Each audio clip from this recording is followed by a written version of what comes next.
En el nombre del Padre, y del Hijo, y del Espíritu Santo. Amén. ¿Qué tal, queridos hermanos? Muy buen día para todos ustedes. Les saludo en este miércoles 12 de febrero de 2025.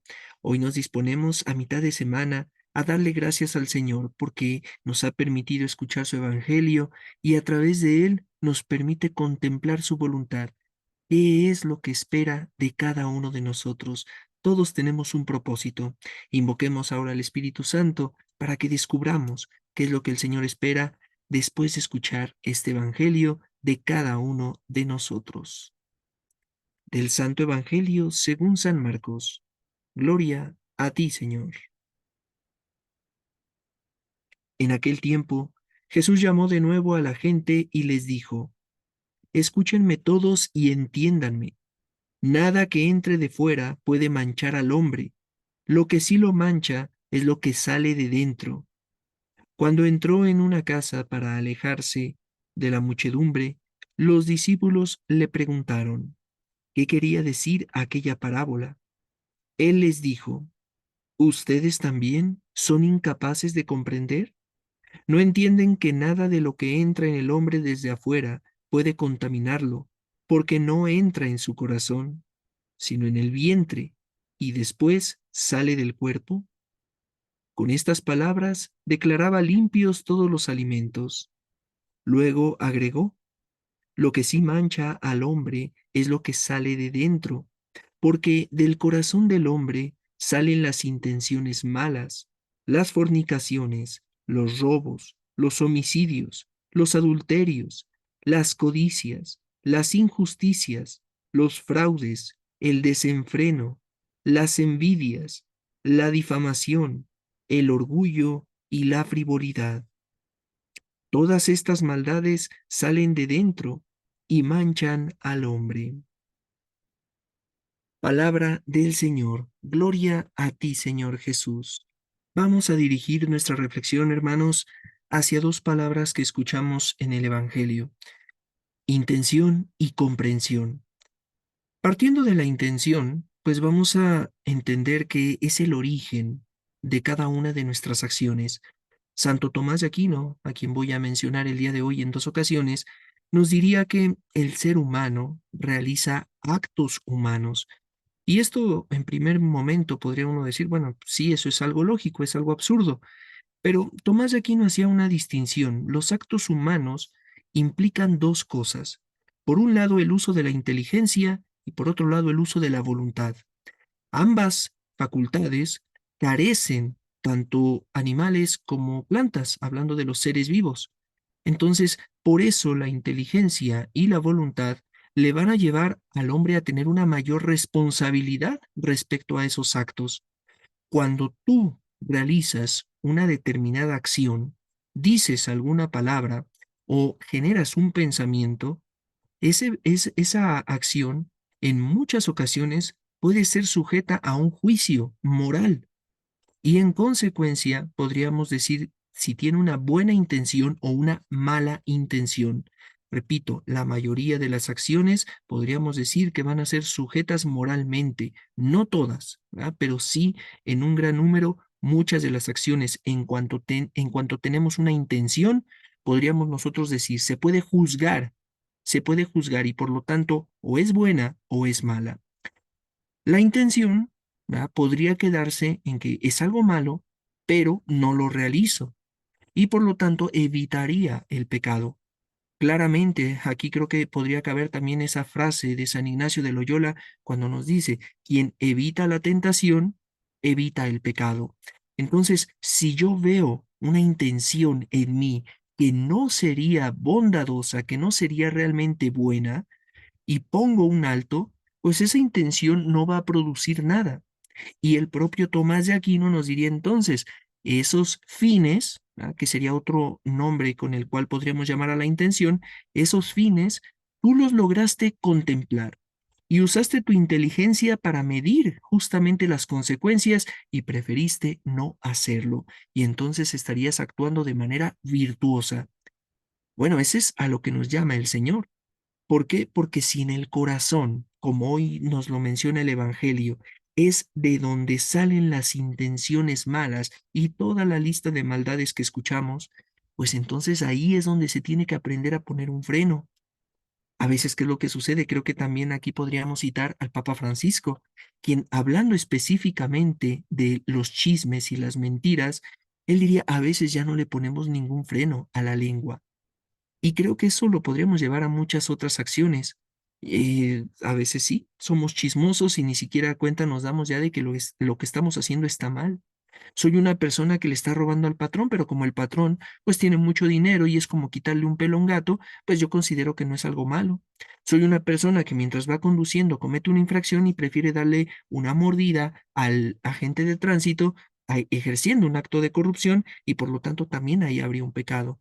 Y así podríamos hacer una larga lista de cosas en las que sabemos que estamos mal, que estamos partiendo de una mala intención como el sacar ventaja, como el vengarnos, como el desquitarme de alguien, como también podría ser el recibir una vanagloria, que se me reconozca por algo, cuando en realidad pues no estoy haciendo otra cosa más que lo que debo de hacer. En fin, brota todo esto del corazón y si ahí el corazón no lo empezamos a purificar, no lo vamos limpiando para que se convierta como en una especie de coladera, de filtro, donde todo lo malo se vaya quedando y únicamente pase lo bueno, pues entonces estaremos cayendo constantemente en el pecado. La segunda palabra que yo te decía, para pasar a una segunda parte y que va totalmente relacionado, era la comprensión. ¿Cuántas veces no brota de tu intención el desquitarte, el vengarte, el humillar, el pisotear, el demostrarle a los demás que tú tienes la razón, querer imponer tu punto de vista, y entonces dejamos de lado la comprensión? Específicamente me voy a centrar en las relaciones humanas, que por supuesto, repitiendo el concepto que nos daba Tomás de Aquino, es un acto humano. No vamos a comparar cómo se relacionan dos perritos o dos gatitos con la manera en la que van a interactuar dos seres humanos, partiendo de que el matrimonio sería la relación más unida, la relación más intrínseca y, por supuesto, ineludible cuando se tiene el sacramento, pues de ahí podemos ver una relación totalmente cercana y poco a poco vamos a ver relaciones más lejanas, pero eso no implica que no haya una relación. Entonces, esas relaciones nosotros también tenemos que partir de intenciones buenas, porque después resulta que estás buscando a personas únicamente por interés. Ay, creo que ya en algún otro evangelio yo había compartido que me tocó conocer a un empresario y ese empresario elegía como padrinos de sus hijos a sus socios comerciales. Y entonces, pues uno decía, bueno, es que al final no hay todo eso que nos pide la iglesia, que nos invita, que sean personas cercanas en la fe, que realmente sean cercanas también, en este caso, a los ahijados, que den un agradable testimonio, en fin, ¿no? Más bien veo por mis intereses y entonces pues hago compadrazgos, pero en el aspecto económico. No, necesitamos ir poco a poco purificando eso. ¿Para qué? Para que nuestras relaciones con los demás también estén fortalecidas en la comprensión. Nuevamente, citando a Tomás de Aquino, él nos hablaría del principio de alteridad. Alteridad partiría de la etimología alter, y alter significa el otro. Y entonces es ponerme a pensar. Nosotros de manera coloquial decimos, ponte en los zapatos de la otra persona. ¿Por qué mi esposa actúa así? ¿Por qué mi marido vive así? Ponernos en el lugar del otro, antes de ponernos en el lugar de jueces. Esa es la frase con la que yo quisiera ir cerrando esta reflexión, porque normalmente nos acomodamos en el lugar de jueces o peor aún, de verdugos. Queremos castigar, queremos desquitarnos, queremos vengarnos, queremos ser realmente quienes dicten sentencia y además la ejecuten. No. Creo que muchos problemas se evitarían en las familias, en nuestras relaciones en el trabajo, en nuestras relaciones en la comunidad parroquial, en cada una de nuestras relaciones interpersonales, si me pusiera en el lugar del otro. Comprender. Jesús hoy pregunta, bueno, ¿ustedes también son incapaces de comprender? Creo que a veces también esa misma pregunta nos la podríamos hacer. ¿Somos incapaces de comprender al otro? ¿Somos totalmente egoístas como para no mirar la necesidad que hay en el otro? Creo que muchas veces cuando ya se conoce una historia, cambia todo el panorama. Oye, mira, es que fulanito sufrió esta situación traumática. Oye, es que mira, ese día tuve un mal momento y eso me llevó a estar alterado. Pero pues ya te lo había compartido. Y sí, si yo lo sé, pues también debo de tener cierta empatía, debo de comprender por lo que ha estado pasando mi prójimo, ¿verdad? La persona con la que en ese momento estoy teniendo cierta dificultad en la relación. Mis hermanos, repito, creo que nos ahorraríamos muchísimos problemas y, por supuesto, muchísimos pecados si aprendiéramos a revisar nuestras intenciones, a examinarlas y, en consecuencia, purificarlas, pero también a comprender a los demás para que toda intención que haya en nosotros nazca del me pongo en el lugar del otro, de tener esa alteridad y de saber, el otro puede estar actuando de esta manera, pero no por quererme dañar, o lo puede estar haciendo, pero quizás está alterado, quizás no tiene paz, quizás está atribulado y eso lo está llevando a tomar malas decisiones. Cierro con una frase. Hoy que me dediqué a citar a varias personas, a varios autores, el padre Ignacio Larrañaga, en un libro que me encantó, El matrimonio feliz, diría una frase y que yo la voy a extender un poquito más. Él diría, antes que esposos, son personas. Bueno, yo diría, antes que esposos, antes que amigos, antes que compañeros, antes que cualquier otro rol que tú estés jugando en una relación entre varias personas, pues justamente somos eso, personas, individuos, y por lo tanto tenemos distintas maneras de pensar.